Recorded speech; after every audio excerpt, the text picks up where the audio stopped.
Buonasera, ben ritrovati a questo nuovo appuntamento con l'informazione di Prealpina.it. Continua l'ondata di maltempo che da quasi una settimana sta colpendo la provincia. Il livello del lago di Varese è tornato a salire creando parecchi problemi. Ci racconta tutto Pasquale Martinoli, le immagini sono di Agenzia Blitz. Piove e il lago di Varese continua a crescere. Oggi ha raggiunto e superato la fatidica asticella dei 238,8 metri sopra il livello del mare. È la soglia oltre la quale si verificano le esondazioni e infatti l'acqua ha invaso la riva della Schiranna e la passeggiata lungo lago di Gavirate. Suggestiva a Varese, alla Schiranna, l'immagine dei cigni a spasso nel parco Zanzi allagato. La situazione è destinata a perdurare e forse peggiorare. Le previsioni indicano infatti pioggia almeno fino a lunedì dell'Angelo. Pasqua sarà dunque caratterizzata dal maltempo. Una curiosità: nelle 3 precedenti domeniche in cui la Pasqua è caduta nel giorno del 31 marzo, a Varese c'era stato sole caldo. E cambiamo adesso decisamente argomento, ma restiamo a Varese. Cresce la richiesta di alloggi di edilizia residenziale popolare, ma mancano appunto gli appartamenti. Ci spiega tutto Adriana Morlacchi. Cresce l'emergenza abitativa nel comune di Varese. Dal 2019 si è assistito ad un progressivo aumento delle richieste di case popolari di ALER, dalle 199 presentate nel 2019 alle 337 del 2023. Questo si scontra con i pochi alloggi disponibili, solo 24 quelli disponibili quest'anno per l'assegnazione. Come mai a fronte del bisogno ci sono tanti alloggi vuoti, si domandano i cittadini? Il perché è presto detto. Per riassegnare un alloggio pubblico sfitto prima di rimetterlo nel bando si stima che servano tra i 10.000 e i 15.000 euro di interventi di ripristino, cosa che per un ente pubblico in assenza di finanziamenti finalizzati a questo scopo può risultare proibitivo. All'attacco anche Sunia, il sindacato che raccoglie inquilini assegnatari. Il problema è che non vengono costruite nuove case di edilizia pubblica. La situazione è ulteriormente complicata dal fatto che è difficile trovare anche in appartamenti in affitto sul libero mercato. E spostiamoci adesso a Saronno, dove oggi pomeriggio carabinieri e polizia locale hanno passato al setaccio alcune zone della città fra centro e area delle stazioni per garantire più sicurezza. Sentiamo com'è andata nel servizio di Roberto Banfi con immagini di Domenico Ghiotto. Dopo il fermo di uno spacciatore da parte della Polfer l'altro giorno, nelle ultime ore, nell'area della stazione ferroviaria di Saronno Centro, in piazza Cadorna, è entrato in azione anche il cane antidroga dei carabinieri. Una presenza con finalità soprattutto dissuasive, ma ci sono stati anche parecchi controlli di persone sospette che hanno riguardato non solo la zona dello scalo ferroviario centrale, ma pure quelle limitrofe nella ZTL, la zona a traffico limitato del centro storico.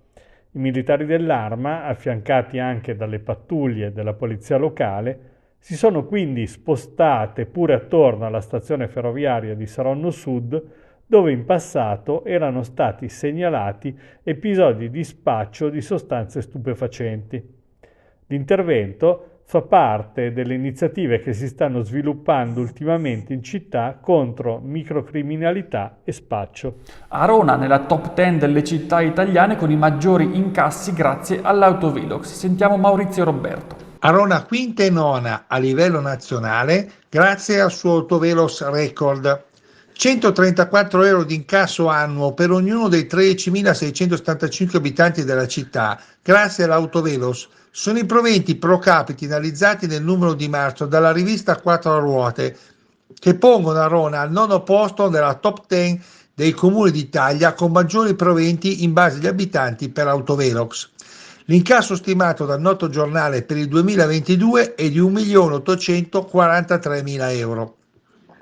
Arona però fa ancora meglio di un'altra classifica e addirittura quinta in Italia nel rapporto tra ricavi totali della Polizia Municipali e quelli d'autovelox.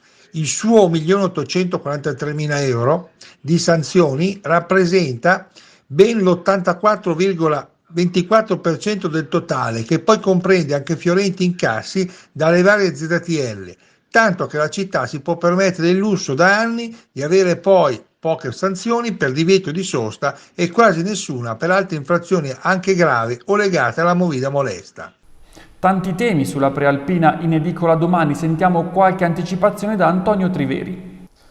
Come ogni sabato sulla prealpina in edicola 4 pagine di focus. L'approfondimento di domani sarà dedicato alla Pasqua, partendo dalla riflessione di Don Franco Gallivanone, prevosto di Varese, per arrivare fino agli aspetti economici tra prenotazioni nei ristoranti e weekend fuori città. Ampio spazio poi al futuro della piscina di Busto Arsizio, con l'incognita sulla nuova gestione dell'impianto. Dal comune arrivano però rassicurazioni. Sul giornale in edicola domani anche tanto sport, a partire dall'hockey con i mastini che si preparano a sfidare il Pergine nella prima gara delle finali dell'Italian Hockey League. Nel calcio, in Serie C, la Pro Patria si prepara alla sfida casalinga contro il Legnago, mentre nel basket Varese affronta Brescia a Masnago. Infine, nella sezione dedicata ai benvenuti, i nomi e le foto dei bambini nati questa settimana in provincia di Varese. Grazie Antonio, adesso passiamo alla ricca pagina di sport. Varese, capitale del basket giovanile. Sentiamo perché nel servizio di Giuseppe Sciascia. Varesine protagoniste nelle prime 2 giornate del trofeo Giovani Leggende. La classica manifestazione internazionale per la categoria Under 17 che ha messo in vetrina talenti dal 1990 ad oggi, a partire dalla superstar NBA LeBron James, ha già vissuto i primi 2 atti e stasera, venerdì 29 marzo, assegnerà i 4 posti in semifinale che scenderanno in campo domani in vista dell'atto conclusivo nella serata di Pasqua. Già qualificate Stella Azzurra Roma e Bassano del Grappa, vittoriose dopo 2 soli turni nei concentramenti rispettivamente di Vedano Lona e di Gallarate.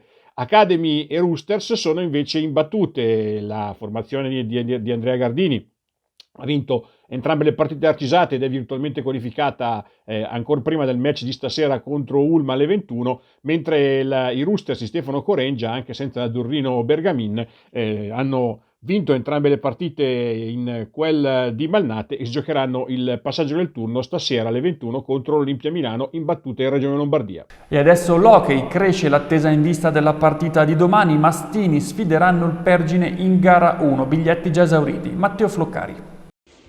È enorme l'entusiasmo che c'è intorno ai mastini con i biglietti per gara 1 della finale in programma domani alle 18:30 alla 5S Arena, che stanno andando a ruba. Sono stati 700 quelli acquistati nella prima ora di prevendita nella mattinata di oggi, venerdì 29 marzo. Dunque da domani si apre la serie al meglio delle 7 partite che vedrà i gialloneri fronteggiare il Pergine, squadra che tra l'altro proprio a gennaio vinse la Coppa Italia nell'impianto di Via Albani, squadra che si preannuncia come un avversario tostissimo, ma contro la quale Vanetti e compagni andranno a caccia del secondo titolo consecutivo nella Italian Hockey League, un'impresa mai riuscita sin qui a nessuno. Vanetti e compagni che ripartono molto carichi dopo il successo di gara 5 contro l'Appiano in semifinale e che appunto avranno costantemente il sostegno di un grandissimo pubblico giallonero che anche in trasferta non farà mancare la sua voce, e ovviamente in casa farà in modo di portare al sold out, al tutto esaurito in ogni partita,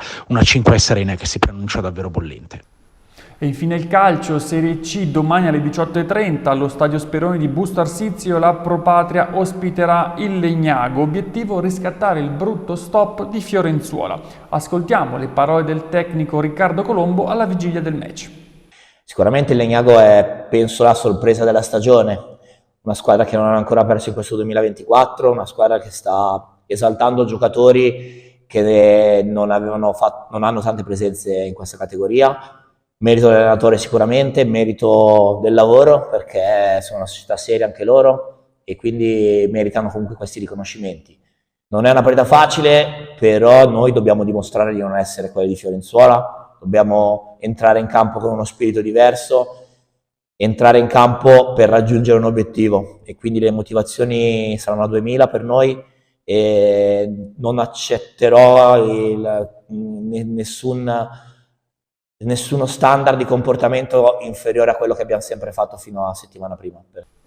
Questa è l'ultima notizia, l'appuntamento con l'informazione di prealpina.it torna come sempre domani alle 19. Una buona serata.